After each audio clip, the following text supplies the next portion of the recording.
আমার বাবার ভালোবাসার কারণে বাবার খেজমত আমি করছি, কিন্তু ভাগ্য এতই নির্মম, আমার বাবার মৃত্যুটা আমি দেখতে পারলাম না। শ্বশুরবাড়ি ছিলাম।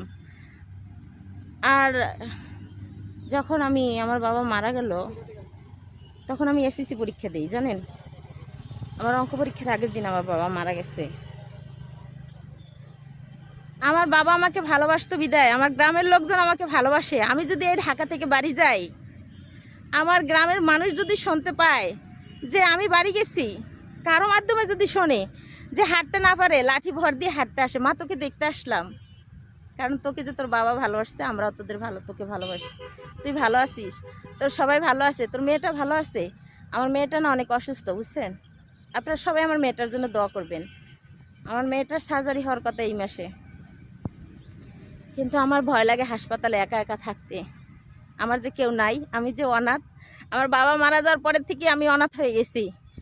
মানুষের ছাতা থাকে মাথার উপরে, বৃষ্টি হইলে যেমন ছাতায় ঢাল হয়ে দাঁড়ায়, কিন্তু আমার লাইফে আমার বাবা ছিল একরকম ওই ছাতা। বাবা যেদিন মারা গেল, আমি পৃথিবীতে একা হয়ে গেলাম। বাবার জন্য চিন্তা করতে করতে আমি এত কয় বছর ঘুমাতে পারি না। আমার মাঝরাতে ঘুম ভেঙে যায়, আমার বাবার স্বপ্ন কীভাবে পূরণ করব, আমি কীভাবে সামনে আসবো। বাবার কথা বলতে গেলে বুকটা ফাইটে যায়।